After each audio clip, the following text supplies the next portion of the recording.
Hi friends, welcome to Gauri cooking channel. ಇದಕ್ಕಿನ ಬೇಳೆ chicken sambar ಮಾಡೋದು ಹೇಗೆ ನೋಡೋಣ ಬನ್ನಿ. ಅದಕ್ಕೆ 1 kg ಅವರೆಕಾಯಿ ತೊಗೊಂಡಿದ್ದೀನಿ. ಇದು ಚಿಕನ್ 1 kg. ಅದಕ್ಕೆ ಈರುಳ್ಳಿ, ಶುಂಠಿ, ಬೆಳ್ಳುಳ್ಳಿ, ಹಸಿಮೆಣಸಿನ್ಕಾಯಿ, ಒಣಗಿದ ಮೆಣಸಿನ್ಕಾಯಿ ತೊಗೊಂಡಿದ್ದೀನಿ. ಟೊಮೆಟೊ, ಪುದೀನ, ಕೊತ್ತಂಬರಿ, ಹುರ್ಗಡ್ಲೆ, ಕಾಯಿ ತುರಿ, ಮೆಣಸು, ಜೀರಿಗೆ, ಚಕ್ಕೆ, ಗಸಗಸೆ, ಸೋಂಕಾಳು ತೊಗೊಂಡಿದ್ದೀನಿ. ಚಿಕನ್ ಮಸಾಲೆ ಪೌಡ್ರು ಮತ್ತು ಧನಿಯಾ ಪುಡಿ, ಖಾರದ ಪುಡಿ, ಅರಿಶಿನ ಪುಡಿ, ರುಚಿಗೆ ತಕ್ಕಷ್ಟು ಉಪ್ಪು. ಒಂದು ಪ್ಯಾನ್ ಇಟ್ಕೊಂಡಿದ್ದೀನಿ. ಅದಕ್ಕೆ ಎಣ್ಣೆ ಹಾಕಿ ಎಣ್ಣೆ ಕಾಯಕ್ಕೆ ಇಡ್ತಾಯಿದ್ದೀನಿ. ಈಗ ತೆಗೆದಿಟ್ಟಿರುವ ಮಸಾಲೆ ಹಾಕಿ ಫ್ರೈ ಮಾಡ್ಕೊಳ್ಳೋಣ ಎಣ್ಣೆಯಲ್ಲಿ. ಈ ಚೆನ್ನಾಗಿ ಗಮ್ಮತ್ತ ಸ್ಮೆಲ್ ಬರೋ ತನಕ ಫ್ರೈ ಮಾಡ್ಕೊಳ್ಳೋಣ. ಈಗ ಒಣಗಿದ ಮೆಣಸಿನ್ಕಾಯಿ, ಹಸಿಮೆಣಸಿನ್ಕಾಯಿ ಹಾಕಿ ಫ್ರೈ ಮಾಡ್ಕೊಳ್ಳೋಣ. ಶುಂಠಿ, ಬೆಳ್ಳುಳ್ಳಿ,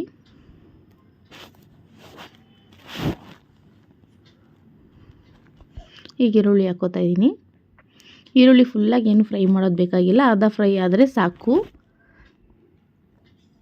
ಈಗ ಟೊಮೆಟೊ, ಇದು ಚೆನ್ನಾಗಿ ಹಿಂಗೆ ಫ್ರೈ ಮಾಡೋದ್ರಿಂದ ಚಿಕನ್ ಸಾಂಬಾರು ಟೇಸ್ಟ್ ತುಂಬ ಚೆನ್ನಾಗಿರುತ್ತೆ. ಪುದೀನ, ಕೊತ್ತಂಬರಿ ಹಾಕ್ಕೋತಾ ಇದ್ದೀನಿ. ಚೆನ್ನಾಗಿ ಒಂದು ಮಿಕ್ಸ್ ಕೊಡೋಣ. ಹುರ್ಗಡ್ಲೆನೂ ಕಾಯಿ ತುರಿನೂ ಹಾಕಿ ತುಂಬ ಹೊತ್ತು ಫ್ರೈ ಮಾಡೋದು ಬೇಕಾಗಿಲ್ಲ, ಜಸ್ಟ್ ಇಳಿಸ್ಬಿಡೋಣ. ಈಗ ಚೆನ್ನಾಗಿ ತಣ್ಣಗಾದ್ಮೇಲೆ ಒಂದು ಜಾರ್ಗೆ ಹಾಕಿ ಇದು ನುಣ್ಣಗೆ ರುಬ್ಕೊಳ್ಳೋಣ. ನೋಡಿ, ನುಣ್ಣಗೆ ರುಬ್ಬಾಗಿದೆ. ಈಗ ಒಂದು ಕುಕ್ಕರ್ ಇಟ್ಟಿದ್ದೀನಿ. ಸ್ವಲ್ಪ ಎಣ್ಣೆ ಬಿಸಿಯಾಗಿದ್ಮೇಲೆ ಚಿಕನ್ ಹಾಕ್ತಾಯಿದ್ದೀನಿ. ಫ್ರೈ ಆಗೋ ತನಕ ಚೆನ್ನಾಗಿ ಫ್ರೈ ಮಾಡ್ಕೊಳ್ಳೋಣ. ಆ ನೀರೆಲ್ಲ ಸೀಸಬೇಕು ಚೆನ್ನಾಗಿ. ಈಗ ಸ್ವಲ್ಪ ಅರಿಶಿನ ಪುಡಿ, ಒಂದು 1/4 ಟೀ ಸ್ಪೂನಷ್ಟು ಸಾಲ್ಟ್ ಹಾಕಿ ಮಿಕ್ಸ್ ಮಾಡ್ತಾಯಿದ್ದೀನಿ. ನೋಡಿ, ಚೆನ್ನಾಗಿ ನೀರೆಲ್ಲ ಬಿಟ್ಕೊಳ್ಳೋ ತನಕ ಹಿಂಗೆ ಫ್ರೈ ಮಾಡೋಣ. ಸೊ ಆಗಿದೆ. ಈಗ ನಾವು ರುಬ್ಬಿಟ್ಟಿರೋ ಮಸಾಲೆ ಹಾಕ್ಕೊಳ್ಳೋಣ. ಈ ಮಸಾಲೆ ಹಾಕಿ ಚೆನ್ನಾಗಿ ಮಿಕ್ಸ್ ಮಾಡಿಬಿಡೋಣ.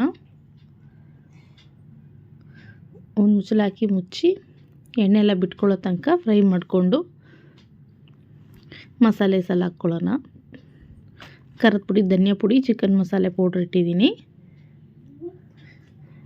ಒಂದು ಸ್ವಲ್ಪ ನೀರು ಹಾಕಿ, ಎಷ್ಟು ಬೇಕೋ ಅಷ್ಟು ನೀರು ಹಾಕಿ ರುಚಿಗೆ ತಕ್ಕಷ್ಟು ಉಪ್ಪು ಹಾಕ್ಬಿಟ್ಟು ಒಂದು ಸ್ವಲ್ಪ ಹೊತ್ತು ಮುಚ್ಚಿ ಇಡಿ. ಚೆನ್ನಾಗಿ ಒಂದು ಕುದಿ ಬಂದಮೇಲೆ ಅರ್ಧರಿ ಸ್ವಲ್ಪ ಚಿಕನ್ ಬೆಂದಿರುತ್ತೆ. ಸೊ ಒಂದು ಕುದಿ ಬಂದಾದಮೇಲೆ ಅವರೆಕಾಳು ಹಾಕೋಣ. ಅವರೆಕಾಳು ಹಾಕಿ ಚೆನ್ನಾಗಿ ಕಲಸಿ ಮುಚ್ಚಳ ಹಾಕಿ ಒಂದು ವಿಸಿಲ್ ಬಿಡೋಣ. ನೋಡಿ, ಒಂದು ವಿಸಿಲ್